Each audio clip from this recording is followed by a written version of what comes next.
ناظرین، بریک سے پہلے میں بات کر رہا تھا ڈاکٹر شاہینہ قیوم سے سگریٹ نوشی کے حوالے سے. آئیے بات چیت کا سلسلہ آگے بڑھائیں. ڈاکٹر صاحب، آپ نے تذکرہ کیا تھا کہ بچوں میں خاص کر یہ عادت یا رجحان بہت زیادہ پایا جاتا ہے کہ وہ سگریٹ کی طرف مائل ہوتے ہیں. اسی طرح سے اگر بات کی جائے خواتین میں، تو آپ نے ذکر کیا تھا کہ خواتین مردوں کی برابری کرنے کے لیے بھی سگریٹ نوشی کی ابتدا کرتی ہیں. ایک اور زاویے سے اگر دیکھا جائے تو کبھی کبھی کم عمری میں بچہ جلدی مرد بننے کے لیے بھی سگریٹ نوشی کی ابتدا کر دیتا ہے، جیسے اکثر و بیشتر دوستوں کو دکھانے کے لیے کہ جی اب میں بڑا ہو چکا ہوں، سگریٹ جلا لی جاتی ہے.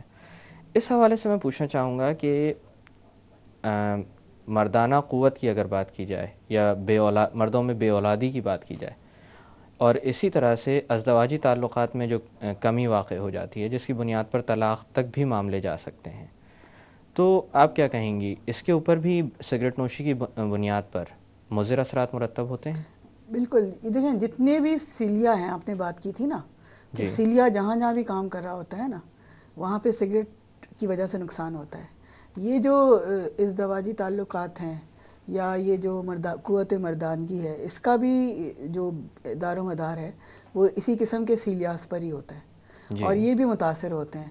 تو قوت مردانگی میں کمی یا بعض دفعہ بالکل ہی ختم ہو جاتی ہے، اور سگریٹ نوشی اگر زیادہ کی جائے اور یا زیادہ مدت تک کی جائے. اور دوسرا یعنی یہ جو مردانہ اولاد پیدا کرنے کی جو صلاحیت ہوتی ہے وہ بھی ختم ہو سکتی ہے سگریٹ کے استعمال سے. یعنی یہ چیزیں مکمل طور پر ختم بھی ہو سکتی ہیں. جرثومے کمزور ہو سکتے ہیں، مردانہ جرثومے کمزور ہو سکتے ہیں، اور پھر وہ ظاہر ہے کہ پھر وہ ازدواجی تعلقات ہیں یا اولاد کی جو خواہش ہے وہ پھر پوری نہیں ہو پاتی. اشرف صاحب، اسی طرح سے اگر بات کی جائے، کیونکہ ہم نے ابھی تک ساری کی ساری بیماریوں کا ڈسکشن کیا ہے، تو دیکھا جائے تو سگریٹ ایک بہت خطرناک چیز لگ رہی ہے، لیکن اس کے برعکس اگر ہم یہ بات کریں کہ سگریٹ چھوڑنے کے بعد کتنا عرصہ درکار ہوتا ہے انسان کو واپس اپنی نارمل حالت میں آنے میں، کیونکہ سانس کے ساتھ تو اس کا بہت گہرا تعلق ہے. پھیپھڑے سب سے پہلے ایکسپوز ہوتے ہیں، تو پھیپھڑوں میں ہونے والا نقصان سگریٹ چھوڑنے کے کتنے عرصے بعد زائل ہونے لگتا ہے یا کم، اس کی نسبت میں کمی واقع ہوتی ہے؟ دیکھیں، یہ بہت اچھی سی اس میں ریسرچ اور چیزیں ہوئی ہیں کہ انسانی پھیپھڑے کی قوت قدرتی طور پہ ہر سال تھوڑی تھوڑی کم ہوتی ہے. ایک بلوغت کے بعد عمر کے ساتھ ساتھ کم ہوتی ہے. سگریٹ پینے والے کی یہ جو ڈکلائن ہے یا جو یہ کم ہونے کی وہ قوت ہے، یہ نان سموکر کے مقابلے میں 10 گنا زیادہ ہوتی ہے. جی ٹھیک ہے، یعنی اگر اسموکر کی 20 ml کم ہو رہی ہو تو نان اسموکر کی 20 ml کم ہو رہی ہو تو سگریٹ پینے والے کی 200 ml کم ہو رہی ہوتی ہے پر ایئر. یعنی اس کے پھیپھڑے جلدی ایج کر رہے ہوتے ہیں. جب سگریٹ پینا چھوڑ دیتے ہیں تو جتنا نقصان ہو گیا وہ تو ہو گیا، لیکن کچھ عرصے بعد یہ ڈکلائن واپس آہستہ آہستہ وہ اسی سطح پر آ جاتی ہے جو کہ نان اسموکر سطح ہے.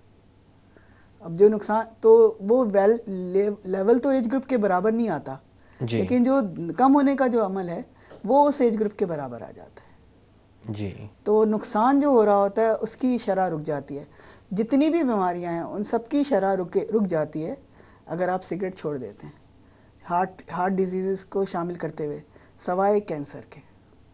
جی، کینسر کی شرح میں دیکھا گیا ہے کہ سگریٹ چھوڑنے کے باوجود بھی زیادہ فرق نہیں آتا ہے. تو اس لیے سگریٹ کو شروع کرنا ہی نہیں چاہیے. اشرف صاحب، بے شمار لوگ ایسے ہیں جو سگریٹ نوشی کرتے ہیں، ریگولرلی کرتے ہیں، تو اگر وہ چھوڑنا چاہیں تو بہترین طریقہ کون سا ہے؟ کیونکہ مختلف طریقے آزمائے گئے ہیں.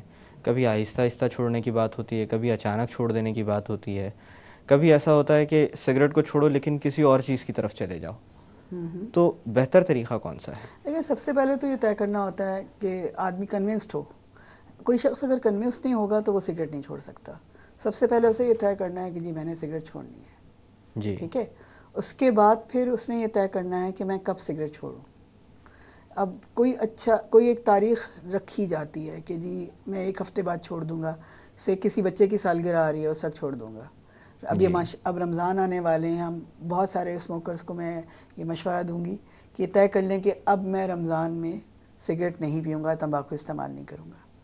پھر جب چھوڑنے کی تاریخ طے کر لی، اب اس پہ چھوڑ دینا ہے. جی، جب آپ نے چھوڑ دی سگریٹ یا تمباکو کا استعمال چھوڑ دیا، اب اس کی ایک طلب ہوتی ہے بالکل. اچھا اب طلب جو ہے وہ مستقل نہیں ہوتی، فیزز پر ہوتی ہے، کچھ کام کرتے ہوئے ہوتی ہے، کچھ ایکشن ہوتے ہیں جو آپ کے اسموکنگ کے ساتھ ایسوسیٹڈ ہوتے ہیں.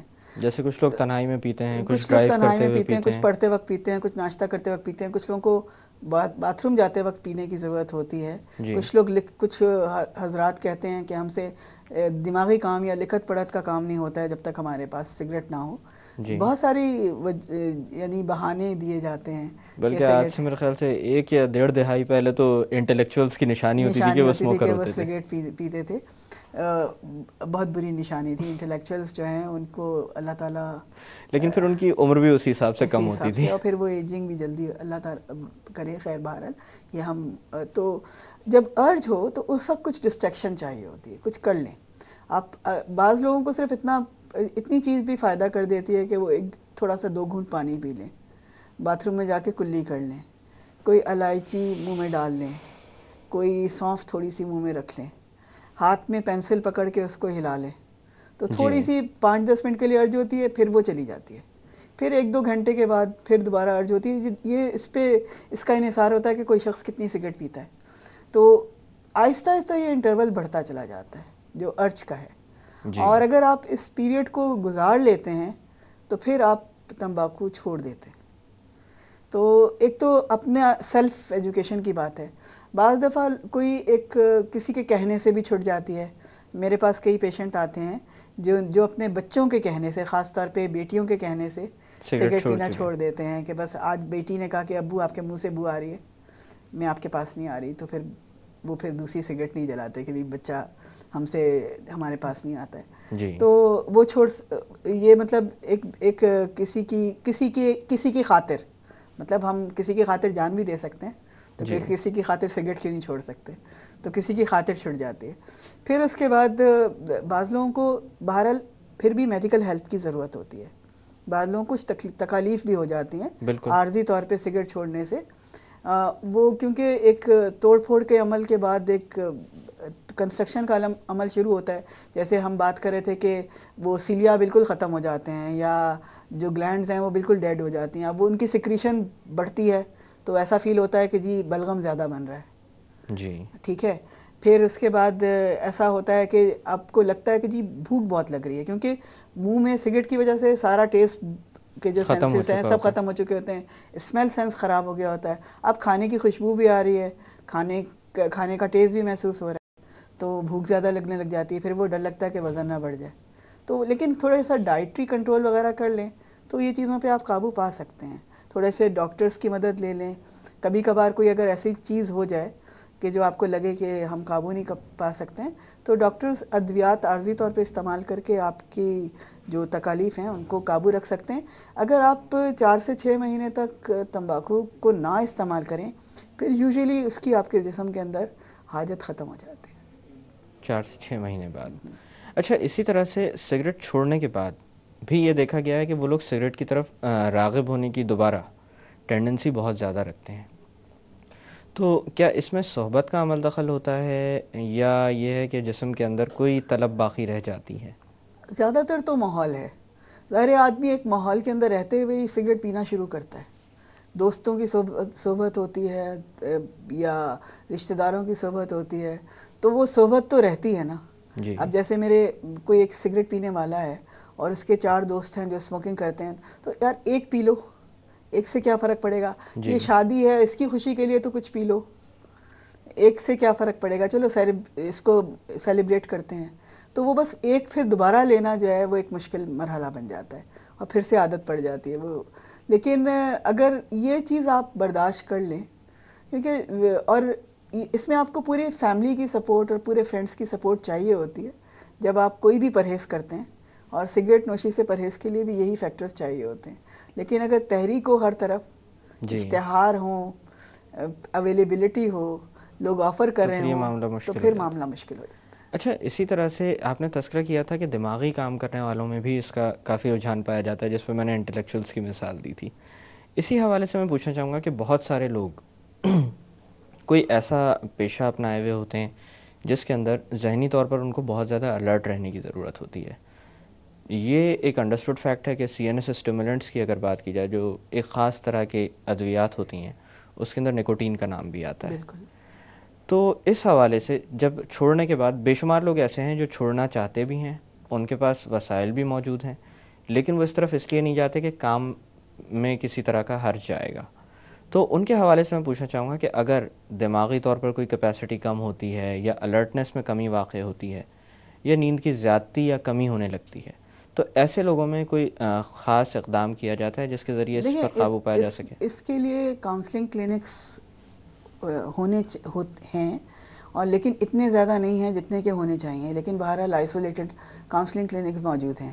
پھر کچھ ادویات ہیں, نکوٹین ریپلیسمنٹ تھراپی بھی دی جاتی ہے کہ آپ ایک مخصوص ڈوز نکوٹین کا دیتے ہیں, پھر آہستہ آہستہ آہستہ آہستہ اس کو کم کرتے جاتے ہیں, تو آپ کے جو جسم کی عادت ہے وہ اس کے حساب سے ایڈجسٹ ہو جاتی ہے. اور پھر کچھ اعصابی سکون کے لیے بھی ادویات ہیں جو دی جاتی ہیں. تو مختلف ادویات یہاں پہ مطلب ہیں اویلیبل, پاکستان میں بھی ہیں اور دنیا میں بھی ہیں, جن کا استعمال کیا جاتا ہے. سائیکولوجیکل ہیلپ بھی ہوتی ہے, تو اس سے آدمی کو مدد مل سکتی ہے چھوڑنے کی. اور میرا اپنا خیال ہے کہ اگر آپ مذہب کی طرف راغب ہو جائیں تو پھر آپ کو بہت مدد ملتی ہے سگریٹ اور اس طرح کی دوسری عادات چھوڑنے میں. ڈاکٹر صاحب یہاں پہ تھوڑی دیر کے لیے باتوں کا سلسلہ روکتے ہیں. ناظرین, وقت ہوا ایک چھوٹی سی کمرشل بریک کا. بریک سے واپس آ کر تمباکو نوشی کے متعلق مزید بات کی جائے گی. Stay with us.